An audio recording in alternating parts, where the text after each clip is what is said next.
જય શ્રી કૃષ્ણ ખેડૂત મિત્રો, મારું નામ છે દેવેન્દ્ર પાથર, જય ભગીરથ બીજ નિગમ મોટા દેવળિયા, તાલુકો બાબરા, જિલ્લો અમરેલી। મારા મોબાઈલ નંબર છે 9638397856। ખેડૂત મિત્રો, આજે આપણે વાત કરવાની છે માઇક્રોરાજાની।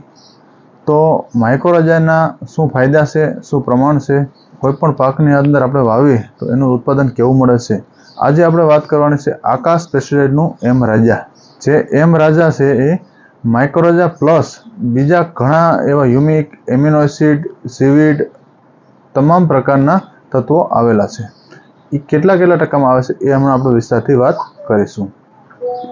તો ખેડૂત મિત્રો, પહેલાં આપણે વાત કરીએ કે માઇક્રોરાજાનો ઉપયોગ જે એમ રાજા છે એનો ઉપયોગ એકરે કેટલો કરવો જોઈએ। મગફળી હોય, કપાસ હોય, સોયાબીન, તુવેર વાવતા હોય, લસણ, ડુંગળી, આ તમામ પાકની અંદર એક એકરે એટલે કે 2.5 વીઘાએ 4 કિલોનો ઉપયોગ કરવો જોઈએ। માઇક્રોરાજા છે એ એક વામ પ્રકારની ફૂગ છે। અંદર 1 ગ્રામે 1200 આઈપી આવેલા હોય છે। એની સાથે હ્યુમિક 30% છે, સીવીડ 15% છે, એમિનો એસિડ જે 20% છે, પછી ન્યુટ્રિલ એલિમેન્ટ એ 30% આવેલું છે, અને પ્લસ માઇક્રોરાજા। આ તમામ પ્રકારના તત્વો એક બેગની અંદર 4 કિલોની જે બેગ છે એની અંદર આવતા હોય છે, અને એ બેગનું માપ છે 1 એકર।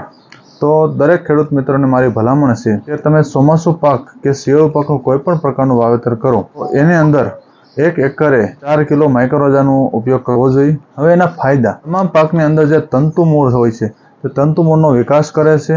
ઘણીવાર એમ થતું હોય કે આપણે કપાસ છે કે કોઈ પણ પાક છે ઊભો છોડ હુકાઈ જતો હોય છે, જમીનની અંદર ફંગસનો પ્રશ્ન વધારે હોય છે, તો માઇક્રોરાજાનો ઉપયોગ કરવાથી એનું નિરાકરણ આવે છે। તો ખેડૂત મિત્રો, અમારા આવા અવનવા વિડીયો જોવા માટે અમારી ચેનલ ફેસબુકની અંદર હોય તો ફોલો કરશો, યુટ્યુબની અંદર હોય તો કૃષિ જીવનમાં સબસ્ક્રાઈબ કરો, લાઈક કરો અને શેર કરો। જય શ્રી કૃષ્ણ ખેડૂત।